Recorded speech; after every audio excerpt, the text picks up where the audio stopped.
మనం ఇది చేస్తే బాగుంటుంది, ఇక్కడ ఇట్లా పెడితే దీన్ని కంట్రోల్ చేయగలుగుతాము, ఈ సౌకర్యం ఇవ్వగలుగుతాము అనుకునే మీ ఐడియాస్ కూడా ఏమైనా ఉంటే మీ ఆలోచనలు కలెక్టర్ గారికి కానీ సంబంధిత అధికారులకు షేర్ చేయండి.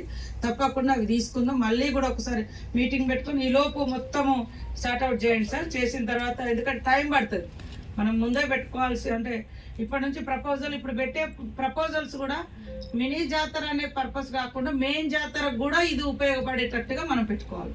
మనకు టైం ఉంది, మనకు కొంత అవకాశం ఉంది.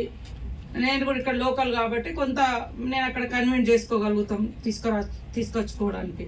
కాబట్టి అందరు కూడా మరి జాతర విషయంలో కానీ ఇతర విషయాలలో కానీ అలర్ట్గా ఉండి పనిచేసి మన ఏరియాకు మంచి పేరు తీసుకొచ్చి తద్వారా మీరు కూడా ఆ గౌరవాన్ని పొందే విధంగా ఉండాలని మనస్ఫూర్తిగా కోరుకుంటాను.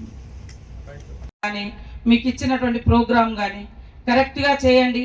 రాబోయే రోజులలో ఇంకా చాలా వర్క్ లోడ్ కూడా పెరుగుతుంది.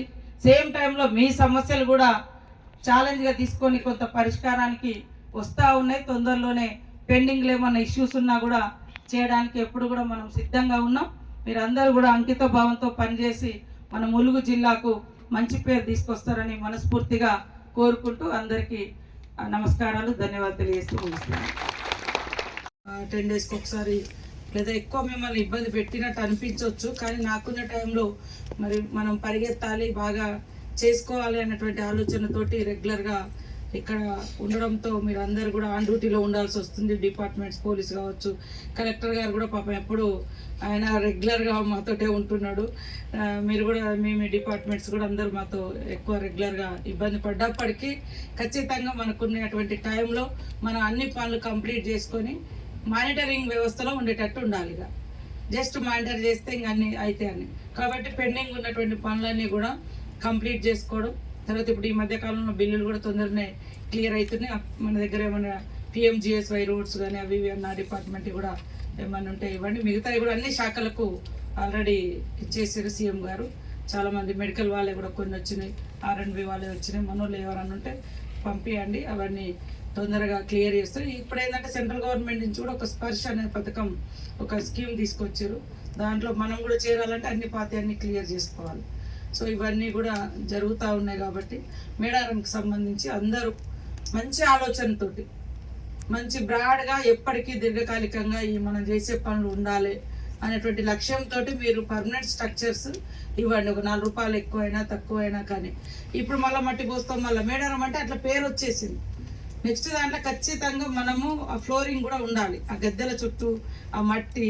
అని ఇంత చేస్తాం, 100 కోట్లు పెడతాం, మళ్ళీ ఎక్కడ చూస్తే అక్కడ మట్టి, ఎక్కడ చూస్తే అక్కడ నీళ్ళు ఉంటాయి, తాగడానికి నీళ్లు దొరకవు, ఇవన్నీ ఎన్నో సమస్యలు ఉంటాయి.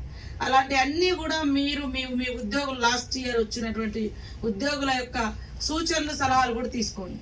ఏం జరిగింది, మీరు డ్యూటీలో వచ్చిన మీరు ఏం అబ్జర్వ్ చేసిండ్రు ఇక్కడ అనేది కూడా, అది కూడా నెక్స్ట్ జాతరకు అది రాకుండా చేద్దాం. ఇప్పుడు ఖచ్చితంగా మనం మేడారంలో కొన్ని రోడ్స్ పెట్టుకున్నాము, డ్రైనేజ్ పెట్టినాము.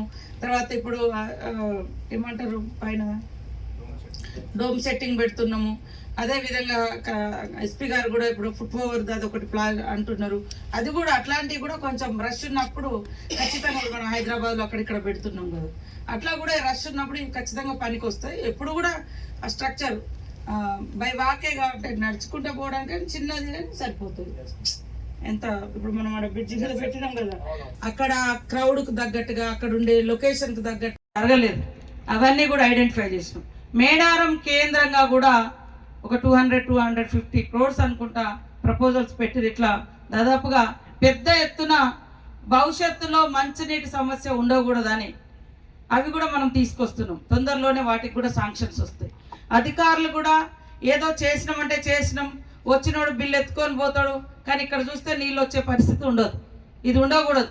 ఖచ్చితంగా మనం 10 రూపాయలు ఖర్చు పెట్టి పని చేసినామంటే దాని యొక్క రిజల్ట్, దాని యొక్క ఉపయోగం పబ్లిక్ ఉండాలి. అప్పుడే మనం చేసే జాబ్ కూడా కొంచెం సార్థకత ఉంటుంది. ఉట్టిగా వాళ్ళు తీసుకున్నారు, వీళ్ళు తీసుకున్నాం, మనం తీసుకున్నాం, ఏముంటుంది అందులో? కానీ పబ్లిక్ ఏ పర్పస్లో అయితే మనం నీళ్లు లేదా మనం ఏ పర్పస్లో అయితే శాంక్షన్స్ ఇస్తున్నామో అది నెరవేరినప్పుడు వేస్ట్, మన ఉద్యోగం కూడా వేస్ట్, మన వృత్తి వేస్ట్, మన ఇక్కడ చేయడం కూడా వేస్ట్. కాబట్టి మీకు అవసరం ఉన్నప్పుడు 2 రోజులు లీవ్లో వెళ్ళిపోండి, లీవ్ పెట్టి వెళ్ళిపోండి. మళ్ళీ ఏదన్నా అక్కడ ఎవరన్నా పెట్టుకుంటాం లేదా ఆ టైంలో ఇంకేదన్నా అకామిడేట్ చేస్తాం. బట్ మనము అట్లా తిరిగినట్టు తిరుగుదాం, చేసినట్టు చేద్దాం అంటే కుదరదు. ఖచ్చితంగా ఈ జిల్లాలో పోతామనుకుంటే వాళ్ళకి చెప్పండి, పంపించేస్తాం.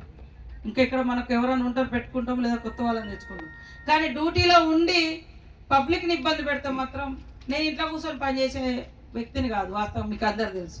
మంత్రినైనా కూడా వారానికి 2 రోజులు ఇటే తిరుగుతున్నా, వేరే కాడ అటు ఇటు చూసుకున్నా, వేరే హాలిడేస్ అవి ఇవి మాకేం లేకుండా అంతే పబ్లిక్లో ఎక్కడ వీలైతే అక్కడ ఏ అవసరం ఉంటే అక్కడికి తిరుగుతాము.